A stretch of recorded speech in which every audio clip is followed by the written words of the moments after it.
Méditation du 27 avril. Ceux qui ont le cœur pur verront Dieu. Heureux ceux qui ont le cœur pur, car ils verront Dieu. Matthieu 5, verset 8. Dans le psaume 17, David fait une prière dans laquelle il demande protection. Le roi s'exclame: Seigneur, entends la justice, sois attentif à mon cri. Prête l'oreille à ma prière, qui ne vient pas de lèvres trompeuses. Verset 1, Nouvelle Bible seconde. Mais toute prière n'est-elle pas censée venir de cœur et de lèvres qui ne sont pas trompeurs? En 1892, Ellen White offre ici une des plus belles définitions de la prière. Prier, c'est ouvrir à Dieu son cœur comme on le ferait à un plus intime ami. Je pense qu'il est approprié de partager ici ce qu'a déclaré Henry Nouwen. Prier, c'est marcher dans la pleine lumière de Dieu et dire simplement sans équivoque: je suis humain et tu es Dieu. Cependant, bien que la prière doive être un exercice de sincérité du début à la fin, Jésus nous met en garde. Lorsque vous priez, ne soyez pas comme les hypocrites qui aiment à prier debout dans les synagogues et au coin des rues pour se montrer aux hommes. Matthieu 6, verset 5. Nous voyons ici la tentative infernale de combiner prière et hypocrisie.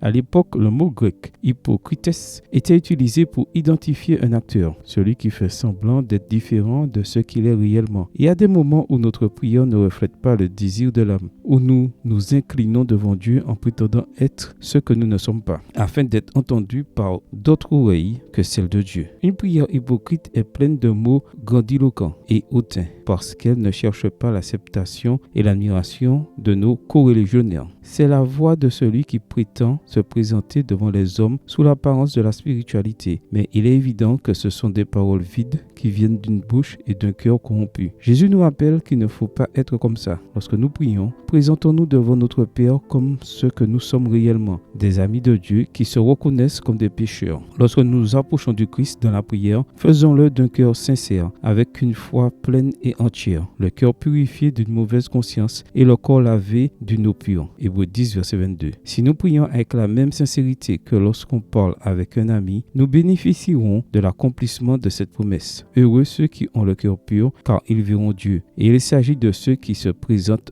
devant le Père pour lui dire: ô Dieu, crée en moi un cœur pur. Psaume 51, verset 12. Amen. Bonne journée à vous et que le Seigneur vous bénisse.